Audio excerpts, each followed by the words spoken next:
So I want to start with just a very simple quote, and it comes on the home page of the American Board of Medical Specialties, so our counterpart in medicine. The American Board for Medical Specialties, recognized as the gold standard in physician certification, believes higher standards for physicians means better care for patients.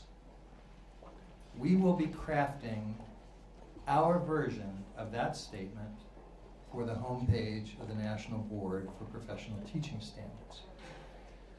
What I hear in that statement is that certification is the medical profession's assurance to the public that this is an accomplished practitioner.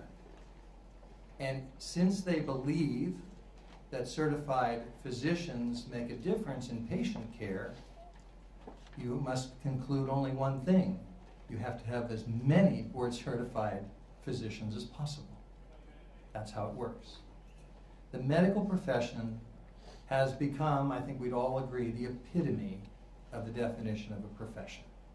It's not perfect. It never will be perfect. Human endeavors cannot be perfect.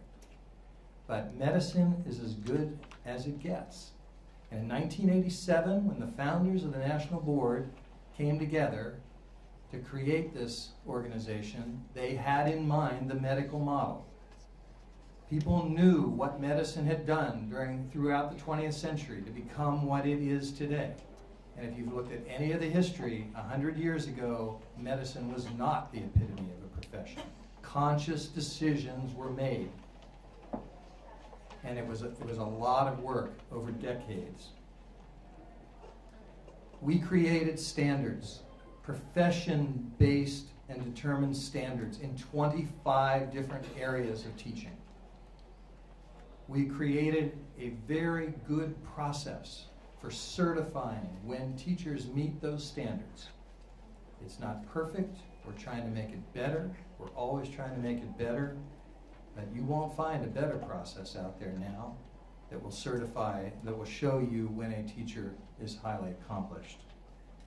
What we have not done that medicine did was make this the norm, not the exception. It has to be what everyone in our profession aspires to. That's how you define a profession. Professions are not led by an elite group of Navy SEALs. A profession means across the board you have accomplished practitioners. That's what we have to strive for. We're proud of the 106,000 board-certified teachers who are out there now. I've got 18 of the best ones right here on either side of me, and you're going to hear from them in a minute. But that's 3%. And that means that most children in this country will never sit in a classroom with a National Board Certified teacher. If only 3% of our physicians were board certified, we would not have the quality of health care in this country that we have today. We're proud of Wyoming, 7% of the teachers.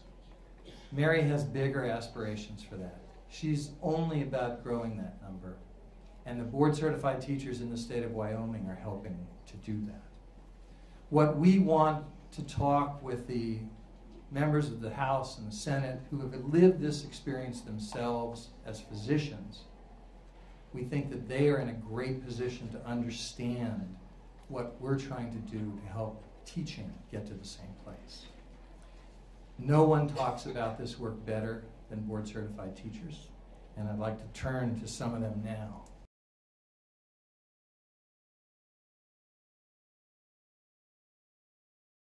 I think it's possible, but it's very difficult to do. And I started at a school called the Gwinnett School of Math, Science, and Technology. I was principal there for about 5.5 years.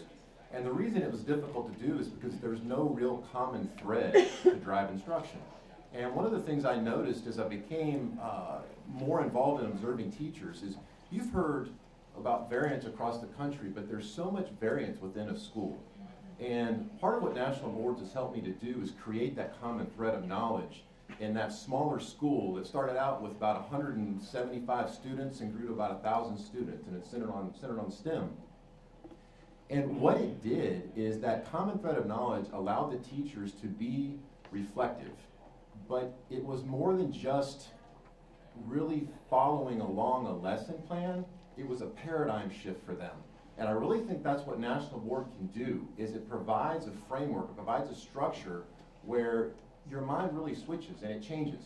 And you begin to move from teacher to teacher and look at the variances going on, and going back to a common thread to decrease that variance is going to increase student achievement. And as I began to move forward in this school, we did see results.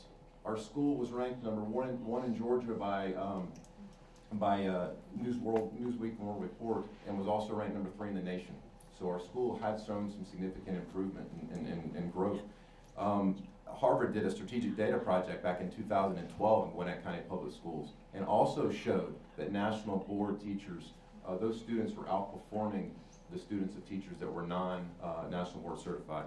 Recently I moved to a much larger school, and now the principal at Peachtree Ridge High School, which is a school of 3,200 students. And one of the things we have to do there is make those classrooms look different than they did 40 years ago. And you've heard from multiple people, including Congressman Price, including people up here, and it is scary if you walk around. Spend some time in some classrooms. Those rooms, all the desks are nice and straight. There's somebody in the front of the room talking to the students. And then on Friday, they're going to ask the students, can you remember what I said back on Monday and Tuesday? There's no common thread. National Board helps provide that. And it is something that can help drive instruction, but it's bigger than that. It brings respect to a profession that is in sincere need of respect. And it brings respect to people, quality people that want to get into the field of education. And it's something that you've got to continue to focus in on your schools and get people to look at their teaching as a profession and do things like make it scalable from small schools. Make it scalable from one classroom. I have a teacher now, Miss Son, who's moving from the school I was at. I sold her back to my school that I'm currently at now. Because she's willing to do things like this. I'm going to come teach a section of physics combined with an engineering at your school, and then I'm going to go down to the elementary school and be their STEM instructional coach. That's a professional move for teaching, not just closing your door and teaching from day to day.